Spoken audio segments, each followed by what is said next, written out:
Hello everyone, it's Lauren here, Only She Drops, back for another Eurovision news video. Since it's Monday, this week we've had some news, not a whole lot, like the past 2 weeks were crazy. But this week was a bit more calm, even though we did get some interesting stuff. Canada joining, we got dates for, not Canada joining, Canada discussing about joining, and I'll talk about it more in details. Songs releases for national finals. We got a new artist. Yeah, I'm gonna talk about this right now. Cyprus. I did a video for Cyprus about who is Antigone, the singer who will represent them in Eurovision 2026, so that's why I'm not gonna talk about Cyprus in this video. You can go check my video about Antigone and the Cyprus song for Eurovision 2026, or more like, what can the Cypriot song sound like? What language does she sing in? What's her style? Where does she come from? And I talk about not a whole lot, but I do react to some of her songs, Antigone, so go check that video if you're interested in that. And yeah, let's start this Eurovision news video, but just before that, please don't forget to put a little like, subscribe, follow me on social media, Blue Sky, Instagram, you know the drill. After the video, leave a little comment telling me if there are some news you wish I covered that I did not. Maybe I missed them, so tell me in the comments and tell me your opinions about basically what's happening right now with Eurovision. So, alright, let's go. Alright, so is Canada joining Eurovision? So this all started with the report coming from the Canadian government, where they stated in their 2025 budget document that they are working with CBC / Radio Canada, Canadian broadcaster, to explore participation in Eurovision. Then CBC reported that the Canadian Prime Minister is personally involved in pushing for his country's participation in the Eurovision Song Contest. In the document, the section titled "Protecting Our National Broadcaster," CBC / Radio Canada states, quote, "CBC / Radio Canada is part of our Canadian identity. Canada's new government is protecting our national broadcaster by ensuring it has the resources needed to modernize and better deliver for Canadians, and to continue providing vital programming in both French and English. Budget 2025 proposes to provide $150 million in 2025-2026 for CBC Radio Canada to strengthen its mandate to serve the public and to better reflect the needs of Canadians. The government will explore modernizing CBC / Radio Canada's mandate to strengthen independence, and is working with CBC Radio Canada to explore participation in Eurovision." Now, in Canada's case, they are not a member of the EU, they're an associate member.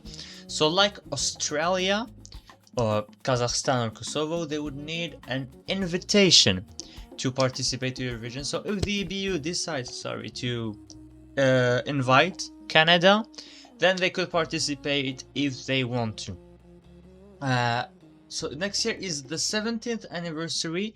On the 60th anniversary in 2015, the EU had invited Australia. So maybe they're like, okay, 60th. Why am I saying 16th and 17th? 60th and 70th. Jesus Christ. Yeah, English is fucking hard. So yeah. So they're like, okay, on the 60th anniversary, bro, Australia. Honestly, it's going on fine. Australia is part of the contest right now. Maybe some of us don't like their songs, some of us like them. It depends on the year for me. So maybe they're like, okay, what if for the 70th anniversary we invite another country? Most Euro fans probably would like Kazakhstan. It seems like they're going for Canada here, and a lot of people like, yeah, why Canada? It's not European, blah blah blah blah blah blah. I don't dislike that idea. You know, Canada has a bit of history with the Eurovision Song Contest, as you know. Celine Dion, who's a Canadian artist, won Eurovision for Switzerland. Also, Canada feels like it's a country who fits very well with the Eurovision values. I feel like Eurovision could expand a bit further than Europe, but I would be hyped for this, honestly, but right now, the main thing is, what about Israel? Like, okay, Canada joining, nice. Bulgaria, Romania, Moldova coming back, nice. But still, it feels like it's all diverting our attention further from what really needs our attention, which is ban Israel. I'm gonna talk about that in a little bit, because yeah, if we don't ban them, the contest dies, and whatever. You can invite Canada if you want, you can invite the whole fucking world, it's not gonna matter. So curious to see what's gonna happen there, and if Canada joins, then welcome, dear friends. Alright, so here's a country I'm talking about every week now. It's North Macedonia. I swear, this is like the song of the Clash. Should I stay or should I go? Then, well, they would not be staying, more like, should I come back or not? You know what I mean. So, the MRT, North Macedonian Broadcaster Program Council, recommended against Eurovision 2026 participation. Quote, the Council's position is that Macedonia should not participate this year in order to enable the preparation of a comprehensive strategy for participation in 2027. The Council assessed that the Eurovision represents a good opportunity to present and promote the country, its culture, music production, and performers. But in order to achieve this in the right way, a clear strategy, detailed preparation, and appropriate production and financial support are needed. In the meantime, it is recommended that MRT focus on reviving and promoting domestic music festivals such as Svetnici and Skopje Festival in order to encourage and promote domestic authors and performers. They have not made a decision yet, and I feel like I'm reading the same quote every single week.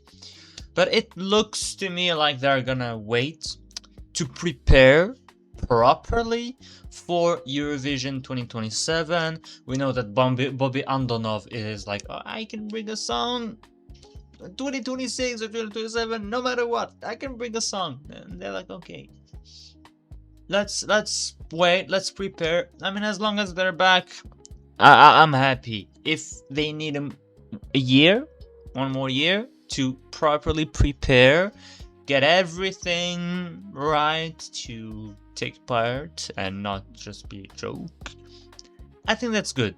That would be good. Just come back at some point, North Macedonia, please. Alright, so I've got here an article from this morning, 6 a.m. from ORF, who's the Austrian broadcaster, talking about a trip from the ORF Director General Roland Weissman, trip to Israel, where he met with representative of Kan, public broadcaster of Israel, for talks with the Israeli President Yitzhak Herzog. So the article here says that both broadcasters are committed to Kan's participation in the song contest in Vienna in May 2026. Most recently, countries such as Spain, Ireland, and Slovenia had expressed concerns about Israel's participation. They have not expressed concerns. Spain, Ireland, Slovenia, and the Netherlands, which this article forgot, said that they will withdraw, which means Israel in, these four out. As simple as that. It's not like concerns. No, they're out if Israel is in. So we got a quote from Weissman saying the song contest will celebrate its 70th anniversary next year, and Israel is an integral part of it. President Herzog emphasized the importance of maintaining Kan as an independent broadcaster, which they are, by the way, trying to privatize. No. Also, by the way, Weissman, a few weeks ago, like, Eurovision is not political. Politics should have nothing to do with it. A week or 2 weeks later, meeting the president. Fucking violin players, these guys. But okay. So there's a quote from the Cannes managing director Golan Jahbas, I hope I'm pronouncing this name correctly, saying that there is no justification for the exclusion of Israel. Cannes always adheres to all EBU rules and will continue to do so in the future. Yeah, no justification. Yeah, I mean the cheating, the harassing of other delegations, the behavior of the Cannes commentators and journalists. But yeah, okay, no justification, sure. Oh, also, one thing. The genocide? Yeah, maybe it's a justification, I don't know. Come on. So, then there's a joint statement that said that all EBU members will decide on participation at the beginning of December. Until then, there is time to convince everyone of Cannes participation. Just turning into a big fucking joke, I swear to God. It's not even funny anymore. Ugh. Jesus Christ. So, the vote will happen on the start of December. I think I've read somewhere that it'll be towards the 10th, like the assembly is towards the 10th. You know, my birthday is the 11th, so they can do my day by saying that Israel is banned, you know, the 11th of December. They can also, you know, make me just end this pain and suffering that we're having with Eurovision right now. And yeah, I mean, this all, I don't know, feels a bit hypocritical. There, no, I don't know. I've been talking about this subject for months and even years. So you all know what I think. I know there are some people unsubscribed because of my views. Who cares? So yeah, we'll see. Let's go on to some other news. This is gonna get me depressed. Alright, I got some good news. So, Festivali Kengës fans, Albanian people, everyone, we are gonna get the Festivali Kengës songs in 11 days. It's gonna be on the 21st of November. We're gonna get all the songs. I'm gonna do a reaction video of that, just like last year. Yeah, I was gonna say just like every year, but the 2 years before last year, they like revealed the songs during the night, so there was no way to really do reaction videos. So yeah, Festivali Kengës will be held between December 17th and 20th, and the day after the 20th, I think on the 21st, we're gonna get Montenegro, so that's gonna be a very fun week. Yeah, wait, December 20th, yeah, well, it could be fun, or it could, you know, as I said on the subject before, if by then Israel is banned, then we're gonna have all the fun in the world. But if on the 20th of December Israel is confirmed to participate, then yeah, I might not even do videos about who's gonna represent Albania or whoever else. But since it's gonna be November 21st, so we aren't gonna get any decisions, I'm gonna keep on going until then and do this video about the Festivali Kengës song. So subscribe. Don't forget, you know, we're here. We're holding on so far. Alright, we got a lot of Melodifestivalen rumored artists this week. So, Aftonbladet, not Espresso this time, Aftonbladet started their comeback. So, Aftonbladet has reported 2 more names, actually a lot more, but we're just gonna go in the order of the EEC Discord posts. So, Idol participant Indra Elg and punk rock band Korslagda. Korslagda was rumored way before they were like, okay, Korslagda is taking part, and they're like, okay, they may not be, they sent a song, but they may not be selected, and I were like, okay, they're gonna be in. So, alright. Then we got Espressen, who reported that 02, a duo from, oh god, Ørnskuldsvik, I hope I pronounced that one properly, made up of Jacob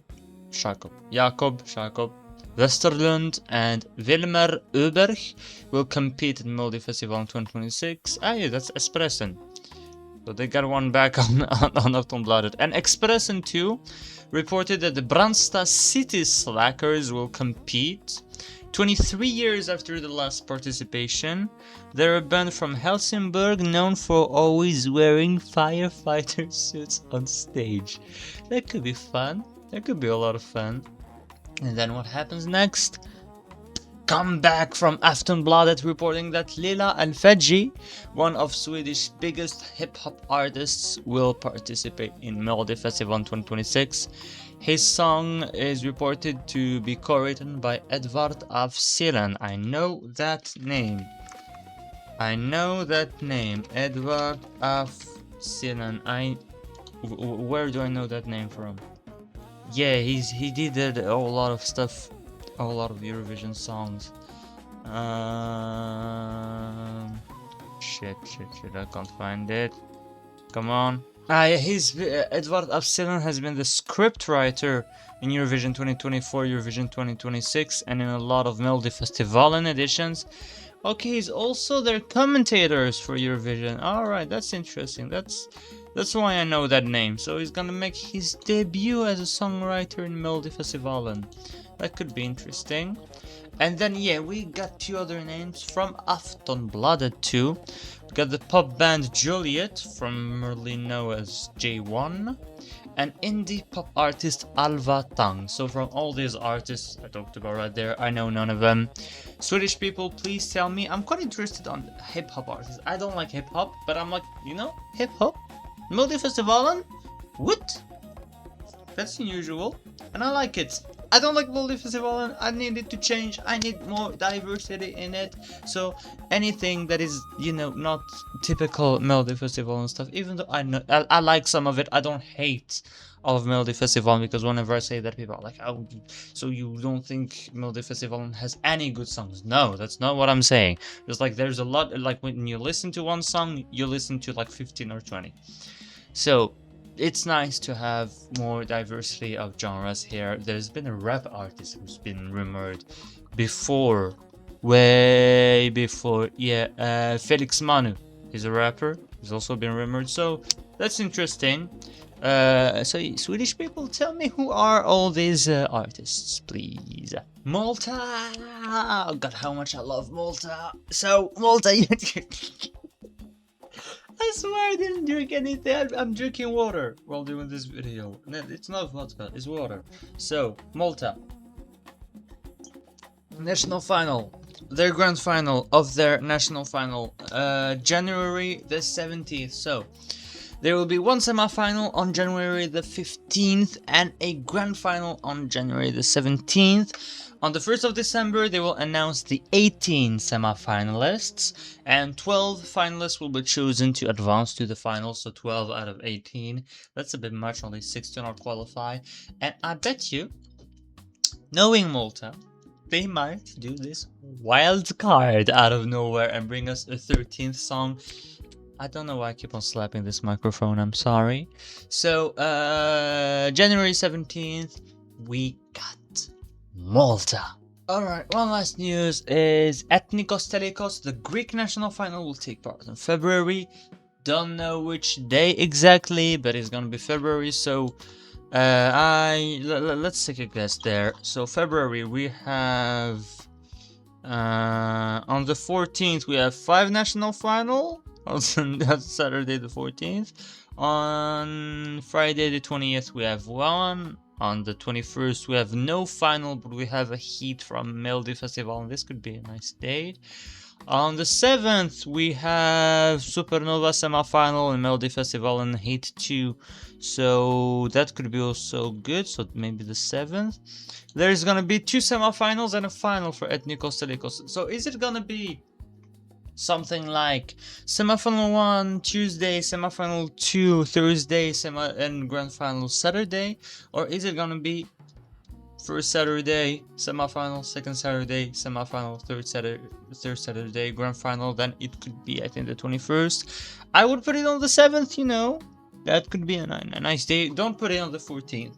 The 14th, I mean the grand final. The 14th we've got Denmark, Estonia, Latvia, Poland, Spain. All 5 of them are selecting. So with only the sixth one, we're gonna die. So Ethnikos, Telikos, February, 28 songs. Hype, hype, hype. And thanks a lot. I'm exhausted with this video. I don't know why. But thanks a lot everyone for watching it. I hope you liked it. If you did, please put a little like. Subscribe. You can follow me on social media, Instagram, Blue Sky, links description below. I will see you there. Bye bye.